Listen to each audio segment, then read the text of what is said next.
Well, another beautiful setting just off Doolin Road is the Horizons East Equestrian Center, where they practiced the more traditional style of English riding. And whether you hope to one day compete or just learn how to get on a horse, they're helping riders achieve their dreams of saddling up.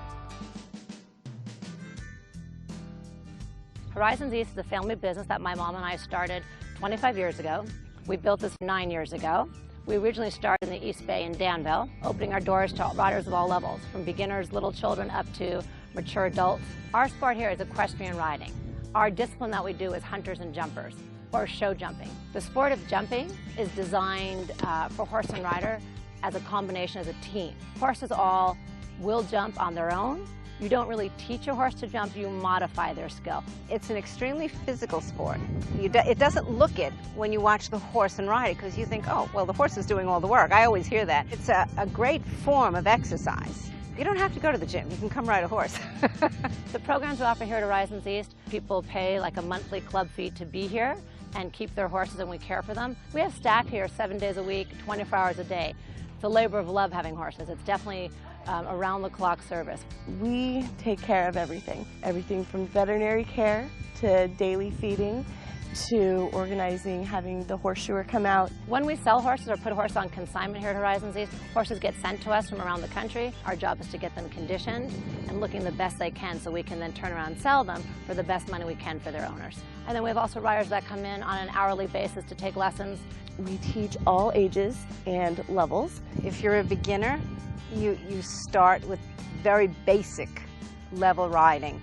You learn how to get on, get off, how to handle a horse, how to walk with the horse. We start everybody, no matter what age, at a beginner private program, so we can assess the rider, their comfort zone. Okay, that was too far to the right. Then when you get on to ride, it's the skills being developed, hand-leg communication, because that's how we communicate with the horses. You watch a good rider ride, and you can't see the mechanics at work.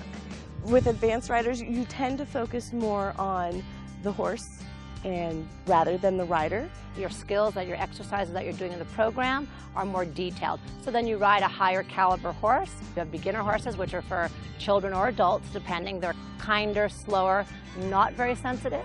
And then as you advance, you have a more sensitive horse, a higher schooled horse. It's a little bit like learning to drive a car. You're not going to learn to drive a stick shift in a Ferrari. You're going to learn in a kinder, easier car.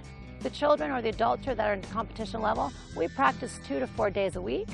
And then we go to different events anywhere from Canada all the way down to San Diego. There are events every weekend that we go to compete in. We do the Mommy and Me or Daddy and Me class. We have camps that are coming up for summer. We do a week camp session in June, a week in July, and a week in August. And we keep that small, pretty individualized. I don't take more than 15 kids.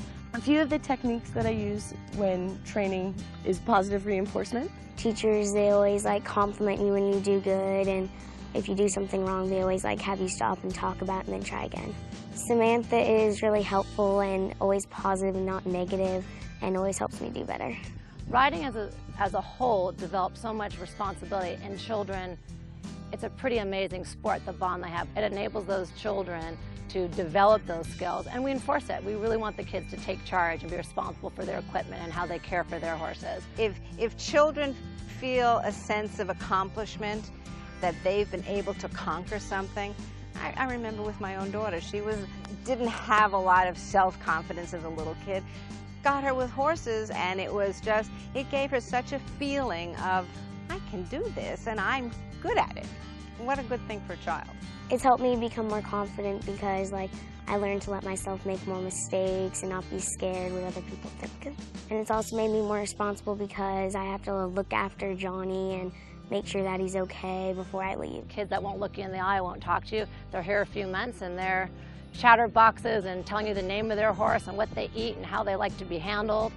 This is a sport you can do at any age. I've seen women in their 60s and 70s come to this sport and show. We have a lot of women that come back to the sport, and men that maybe couldn't do it or complete their dream as a child because they didn't have the money for it or the time, but now they have a career or the time and they can come back to riding as a sport. If you want to be a good rider, it takes it like anything. If you want to be a good golfer or a good tennis player or a good ice skater, you can't just do it once a week. It takes time, dedication, and a desire to do it. Riding is different than many other sports.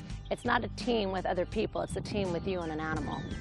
jumping with a horse, there's nothing quite like it. And the competitive edge on top of it all, it takes two of you to come together as one to put it all together and be a great competition horse and rider.